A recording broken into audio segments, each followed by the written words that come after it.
जो प्रोसेस है उसको भी जो है वो नेगेट किया गया, जो कि कानून के मुताबिक फेयर ट्रायल आइन के मुताबिक उनका फंडामेंटल राइट है, बीबी का फंडामेंटल राइट है, उसको नेगेट किया गया।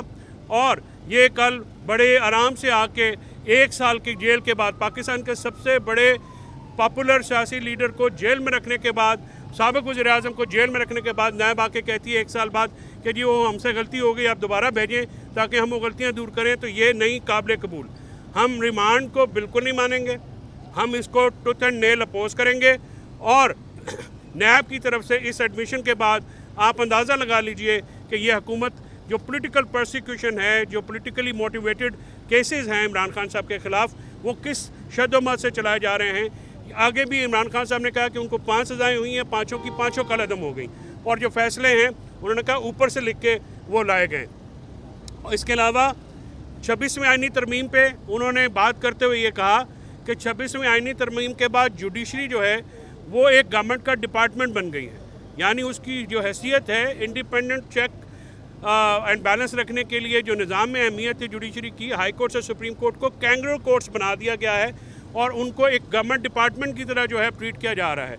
इसीलिए जो है उन्होंने ये कहा है कि पूरी कौम को ये मैसेज है कि आप बाहर निकलें और आप इन चीज़ों के ऊपर, क्योंकि ये मुल्क में, उन्होंने कहा कि बयान में अखबार में देखता हूँ कि जमहूरियत ख़तरे में है, तो जमहूरियत तो रही नहीं, जमहूरियत तो ऑलरेडी कत्ल कर दी गई है, इंसाफ जो है वो ऑलरेडी कत्ल कर दिया गया। जमहूरियत और इंसाफ में जो जमहूरियत में आज़ादी होती है, चेक एंड बैलेंस होता है, फ्री एंड फेयर इलेक्शन होते हैं। आज उन्होंने फिर दोहराया कि इलेक्शन तो डिक्टेटर्स भी कराते हैं, अगर वो इलेक्शन होने हैं, PTI को जिस तरह से काजी फायज़ ईसा ने और चीफ इलेक्शन कमिश्नर ने बाकायदा प्लान करके हरवाया, जो ये एक फ्रॉडुलेंट इलेक्शन के मुकाबले में 47 की हुकूमत लाई, उन्होंने कहा कि इसकी रिवर्सल तक और 26वीं आईनी तरमीम के रोल बैक होने तक हम जो है इसको वापस नहीं जाएंगे। और आज उन्होंने अपनी सियासी टीम की जिम्मेदारी लगाई है कि वो जो अपोजिशन की पार्टीज़ हैं उनको भी इस तहरीक में शामिल होने की दावत दें।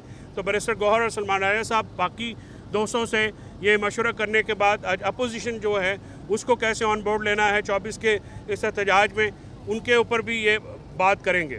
उसके बाद मीडिया के सवालात का जवाब देते हुए ये कहा गया कि बीबी साहबा की पॉलिटिक्स में एंट्री के ऊपर एक स्पेसिफिक क्यूरी हुई, तो उन्होंने ये कहा कि वो किसी तरह भी पॉलिटिक्स में एंट्री नहीं है उनकी, ना ही वो पॉलिटिक्स करना चाहती हैं, ना उनकी ख्वाहिश है, ना ही वो करेंगी। लेकिन क्योंकि उनकी जमात को पिछले जो है 8-10 हफ्ते से मिलने नहीं दिया गया, उस दिन भी उनके जो दोस्त आए थे उनको जो है बाहर अरेस्ट किया गया और उन तक जो हदायत थी वो बीबी साहबा की जो इनका पैगाम था वो उन्होंने वहाँ पे पहुँचाना था। इसके अलावा जो है उन्होंने कहा कि कोई भी पॉलिटिकल जो एक्टिविटी है वो नहीं होगी, क्योंकि बीबी साहबा के ज़रिए जो पैगाम रसानी जो है वो की जाती है और क्योंकि इनकी एक्सेस जो है इमरान खान साहब की वो रोक दी गई है।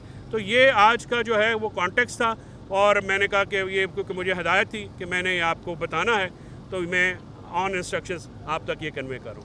डॉक्टर साहब, आपने ये सवाल स्पेसिफिकली अंदर पूछा था क्योंकि अंदर बैन है, लिहाजा मेरे से आपने दोबारा पूछा, मैं उसका जवाब वही दूंगा जो खान साहब ने दिया। उन्होंने कहा कि क्योंकि देखिए एक बात आप सारे काइंडली, एक अलाउंस जो है ना वो खान साहब को देना। खान साहब बनी गाला नहीं बैठे हुए, खान साहब जेल के अंदर हैं और जेल के अंदर भी फिर उनको कट ऑफ कर दिया जाता है। जिस तरह से पीछे आए सॉलिटरी में उनको रखा गया, अखबारें TV भी बंद कर दिया गया। तो कोई ना कोई जो उनका काबिल एतमाद जो बेगम साहब से ज़्यादा तो नहीं होगा ना, तो वो मैसेजिंग तो कोई ना कोई तो उन्होंने देनी है। ज़ाहिर है पॉलिटिकल पार्टी के और पाकिस्तान की सबसे बड़ी पॉलिटिकल पार्टी के हेड हैं, तो अगर वो मैसेजिंग देनी है तो किसी का ज़रिए तो देनी है। तो यही खान साहब ने आज भी ये कहा, आज भी मेंटेन किया कि जो मैसेजिंग है, क्योंकि उनकी एक्सेस जो है पार्टी तक रोक दी गई। देखिए ना, आपके सबके सामने जब 5-6 जो उनके पार्टी के लोग मिलने आए उनको पकड़ के अंदर हवालात में बंद कर दिया गया। तो इस किस्म के हालात तो आप क्रिएट करेंगे तो फिर कोई ना कोई तो लीड रहेगा, फिर वो जो मैसेजिंग है किसी ना किसी के ज़रिए तो जानी है। तो आज बिल्कुल उन्होंने आपके जो अंदर जवाब दिया था मैंने दोहरा दिया। Thank you.